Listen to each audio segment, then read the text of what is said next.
So, you want to start a charity, you should check it out.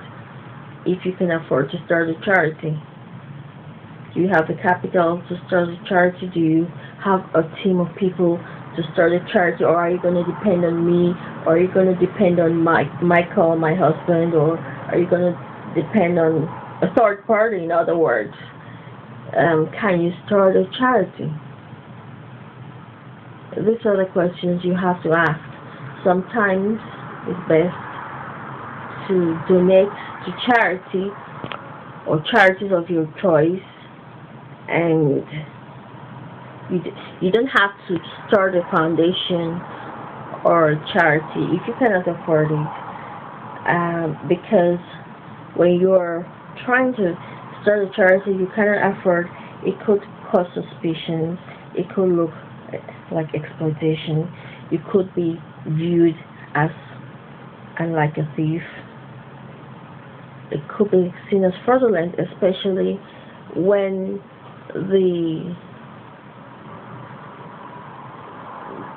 group of people or team of people in this who are attempting to get a charity might have dubious and doubtful backgrounds. Where do you think the money is going to go to? For example, you really have to be careful of trying to exploit other people in the name of charity. I once tried to open a bulimia foundation, tried to bring in trustees. I went to Ealing Council to request if they could join me in opening this foundation, and they said they will get back to me. Of course, they didn't.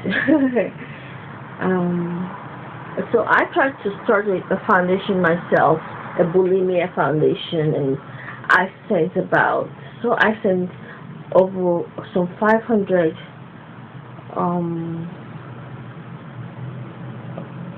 I can't remember, I sent so many like that to the House of Lords, and I didn't get any reply, and I think that they might have just done the right thing, because I don't really think I was in a position at the time to be making foundations for other people when I haven't actually moved into my own homes. So they might have made the right decision. So sometimes you want to have a foundation of yours, but you just simply cannot afford to, so you just have to donate whatever you can physically at that time, instead of generating the money that you actually wish to give. And so charities are good. I would attend some of the charities that Michael went to and stuff.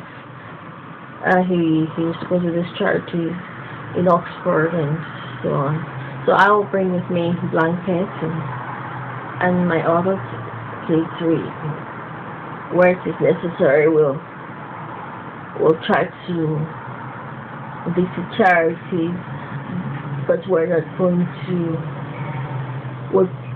not going to enforce charities in our lives. Blankets he's learned to be a thrifty. He's not very accommodating, just like me,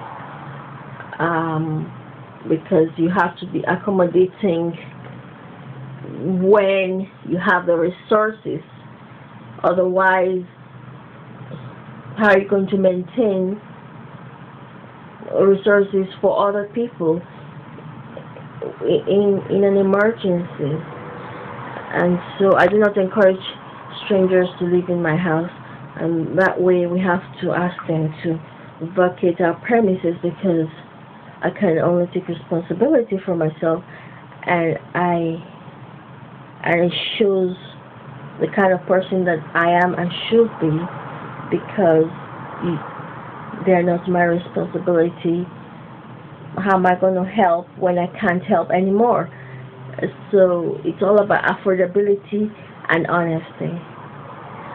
And it is really, for example, Michael Jackson fans or so-called fans, we noted that fans used to go to the Michael Jackson Mausoleum or every Friday or so to put in flowers, but you have to ask yourself if it makes sense to go there every Friday, and if you can afford to go there every Friday. What happens if you cannot afford to go